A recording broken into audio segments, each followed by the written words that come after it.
وہ کتنی ریلیونٹ ہے اس وقت پارلیمنٹ میں پچھلے 3.5 سال میں یا پچھلے 8.5 سال میں؟ مجھے یہ بتائیے کہ پاکستان کے جتنے بھی کرٹیکل ایشوز ہوئے ہیں کیا وہ پارلیمنٹ کے فلور کے اوپر آ کے ڈیبیٹ ہوئے ہیں؟ یہ کرتے کیا ہیں کہ جی آپ کو پارٹیز کے ہیڈز کو بٹھا لیا اور وہ فیصلے وہاں کر لیے اور اس کے بعد آپ کو اے پی سیز بلا لی اور اس کے بعد آپ کو پارلیمنٹ کو ربر سٹیمپ کے طور کے اوپر استعمال کر کے وہاں بھیج کے وہ اس کو سٹیمپ لگا دیا۔ عتیق صاحب نے ایک اور بات کی ہے، وہ جی ایک لا لے کے آ رہے ہیں کہ اس کو امینڈ کرنے کی کوشش کر رہے ہیں۔ دیکھیے پاکستان میں لاز کی کمی نہیں ہے، پاکستان میں جو بیسک ایشو ہے وہ ہے کہ انسٹیٹیوشنز کو آپ نے فعال نہیں ہونے دیا۔ یہ لا جو نیب میں چھوٹے موٹے مسئلے ہوں گے، ایف پی آر میں چھوٹے موٹے مسئلے ہوں گے، دادرا میں مسئلے ہوں گے، الیکشن کمیشن میں مسئلے ہوں گے، کسی اور اداروں میں جن کا نام آپ لے لیجئے، کیا ان میں سے کوئی ادارہ اس وقت اپنے تئیں کام کر رہا ہے؟ اور وہ کام نہیں کر رہے، اور وہ کیوں نہیں کر رہے؟ وہ اس لیے نہیں کر رہے کہ وہ ڈائریکٹلی ایگزیکٹو کے ٹینٹیکلز میں وہ پھنسے ہوئے ہیں اور ایگزیکٹو ان کو ہلنے نہیں دے رہا۔ ایشو اس ملک میں لاز کا نہیں ہے، ایشوز اس ملک میں طرز حکمرانی کا ہے۔ جس طریقے سے آپ نے اداروں کو اپنا محکوم بنایا ہوا ہے، اپنے نیچے لگایا ہوا ہے اور آپ ان کو آپریٹ نہیں کرنے دے رہے۔ عتیق صاحب کے لا 1 چینج کریں یا 2 کریں یا 3 کریں یا 10 کریں، جب تک یہ مائنڈ سیٹ، یہ اپروچ اور یہ طرز حکمرانی جب تک نہیں بدلے گا اس وقت آپ کے ادارے فعال نہیں ہو سکتے۔ اور اگر آپ کے ادارے فعال نہیں ہوں گے علینا تو پاکستان جو ہے وہ کمزور ہوتا جائے گا۔ کسی بھی جمہوریت میں کسی بھی ڈیموکریٹک پروسیس جو ہوتا ہے اس کی جو سٹرینتھ ہوتی ہے، اس کی سسٹیننس جو ہوتی ہے، اس کی جو کنٹینیوٹی ہوتی ہے وہ ڈیپینڈ کرتی ہے اداروں کے فعال ہونے کے اوپر، اداروں کے مضبوط ہونے کے اوپر اور اداروں کی کیپیسٹی کے اوپر۔ اگر آپ وہ چیزیں نہیں کریں گے اور آپ تمام طاقت جو ہے وہ آپ شخص واحد جو ہے وہ اپنی ذات میں مفقود رکھے گا، وہاں رکھے گا اور اس کو استعمال کر کے وہ اداروں کو اپنا محکوم ہی بنائے رکھے گا اور ان کو آپریٹ نہیں کرنے دے گا، تو یہ 200 لاز لے آئیں، 200 امینڈمنٹ کر لیں، وہ امپروو نہیں کر سکتے۔ میں بالکل ٹرانسپیرنسی انٹرنیشنل کی ایک رپورٹ کا بھی ضرور حوالہ دینا چاہوں گی، جو 178 ممالک کی فہرست میں پاکستان کا نمبر 117 بتایا جاتا ہے۔ 2011 میں 134 تھا، 12 میں 139 تھا، 13 میں 127، 14 میں 126 تھا۔ اس رپورٹ کے مطابق اجمل وزیر صاحب پاکستان میں مذہبی تنظیموں، عسکری اداروں، میڈیا کے اداروں میں کرپشن کم اور اس کی کمپیریزن میں زیادہ کرپٹ افراد وہ کہتے ہیں اس رپورٹ کے مطابق حکومتی اداروں اور سیاستدانوں میں موجود ہیں۔ اس میں کوئی شک ہی نہیں ہے۔ دیکھیں ہم کیوں جھوٹ بولیں؟ اللہ کو ہم نے جان دینی ہے، کسی کو تو ہم نے وہ نہیں کرنا نا۔ اور عوام جو ہمیں سن رہی ہے، وہ غریب جو ہمیں اس وقت ٹی وی پہ سن رہی ہے، ہم ان کے سامنے ڈرامے بازیاں تو نہیں کر سکتے نا۔ سچی بات یہ ہے کہ اس ملک میں آپ یہ فیشن بن گیا علینا کہ اس وقت جس بندے کے پاس لوٹ مار کی دولت نہ ہو اس کو وہ ایلیٹ کلب اپنے ساتھ بٹانے میں بھی کتراتے ہیں، کیونکہ ایلیٹ کلب جب آپس میں بیٹھتی ہے تو وہ یہ ڈسکشن نہیں ہوتی کہ ملک کا کیا ہوگا، وہ یہ کہہ رہے ہیں کہ جی میرا ادھر فلیٹ، میرے ادھر بنگلے، میرے ادھر پیسے، میرے فلانے فلان۔ آپ مجھے بتائیں کہ ابھی ترکی کا صدر آیا نا جی، آپ نے دیکھا اس کو ریسیو کس نے کیا؟ کہاں ہے یہ پارلیمنٹ؟ کہاں ہے یہ بڑے بڑے عہدے؟ صحیح بات کہاں ہے؟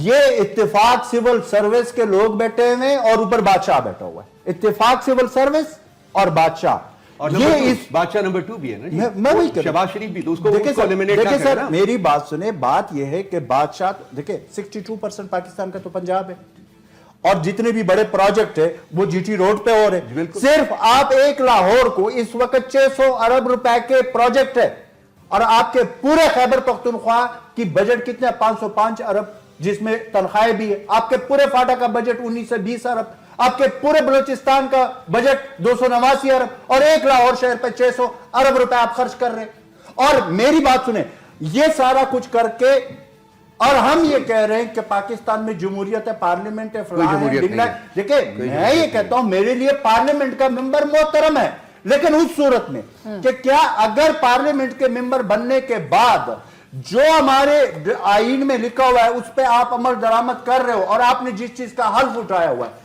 مجھے یہ پارلیمنٹیرین بتائے، یہ وزیر اعظم بتائے، یہ وزراء بتائے کہ کیا وہ اس جو حلف انہوں نے اٹھایا ہوا ہے کیا اس پہ وہ عمل درآمد کر رہے ہیں؟ ایک جگہ کھڑا نہ رکھیں، اب جواب دے لینا دیجیے۔ دیکھیں یہ ماشاءاللہ بڑا اونچا بول رہے ہیں آج، کوئی میرے خیال میں زیادہ چار لوگ آئے ہیں، سب ایک ہی کلاس میں نہ کھڑا کریں۔ نہیں بالکل نہیں سر، یہ بات نہیں ہے، ضرور ہوں گے آپ کے کہنے کے مطابق۔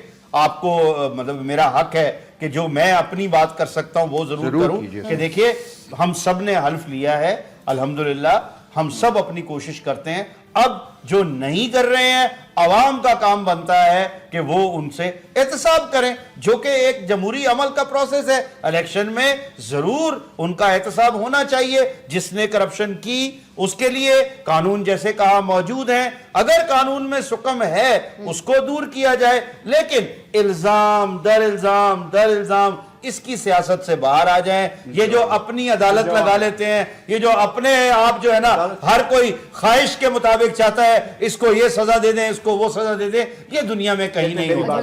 دیکھیں میری بات سنیں, میاں عتیق صاحب بات کر رہے ہیں, میں بھی ایسے پارلیمنٹیرین کو جانتا ہوں جو واقعی اس کرائٹیریا پہ پورا اترتے ہیں. شکر ہے آپ میری بات سنیں, ایک منٹ, کچھ ہے لیکن میجورٹی آپ مجھ سے اگری کرو گے کہ آپ مجھے بتائیں کہ اس پارلیمنٹ میں جو پارٹیاں لوگوں کو لے کر آتی ہے, کیا آپ کی پارٹی تھی, سابقہ پارٹی تھی, الطاف حسین بھائی کے علاوہ کوئی فیصلہ کوئی کر سکتا تھا؟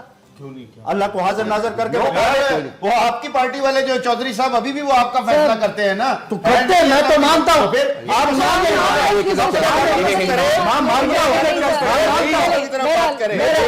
چودھری شجاعت نے پاکستان ہمارا نہیں لگا ہے, آپ کے قید میں لگا ہے, سزا بھی گئی, کچھ بھی نہیں ہوا ہے. اگر نہیں کرایا اسی سینیٹر بنے ہوئے نا تو اسے آپ ریزائن دے دیں. I am being asked to wind up the program. Sir, parliamentarians however بڑی امیدیں ہیں کیونکہ وہ پبلک ریپرزینٹیٹیو ہیں, ان سے امیدیں بہت زیادہ ہوتی ہیں کہ وہ اپنا کردار, اپنا فعال کردار ادا کریں. اگین اداروں کی مضبوطی کی بات کی رؤوف حسن صاحب نے بھی. اسٹوڈنٹس کے لیے ہمارے ملک میں یہی دیکھا جاتا ہے, لیپ ٹاپس دے دیے جاتے ہیں, فار ایجوکیٹڈ کلاس جو ہے وہ یلو کیپس دے دی جاتی ہیں, اور جو پارلیمنٹیرینز ہیں ان کو سیلری ریز دے دیا جاتا ہے. بہرحال یہ عوام بڑے سوال اس چیز پہ اٹھاتی ہے کہ اگر مہنگائی کے سال عالم میں اگر, اور جبکہ ابھی بھی کہا جا رہا ہے, مریم اورنگزیب صاحبہ نے کہا کہ یہ تنخواہوں میں بھی جو 150% کا اضافہ ہے یہ ابھی بھی کم ہے, تو ایک عام آدمی جس کی 14,000 روپے تنخواہ ہے وہ اپنے بچے کو اسکول بھیجے گا, گھر کا کچن چلائے گا, کس طرح سے گزارا کرے گا؟ اس پہ ضرور ہماری حکومت کی ترجیحات کو اس طرح سے آرڈر میں لانے کی ضرورت ہے. ڈیفینیٹلی ایک ہمیں کہا جا رہا ہے کہ پروگرام کو وائنڈ اپ کرنے کے لیے پروگرام کی ٹیم اور علینا شگری کو اجازت دیجیے. اللہ حافظ.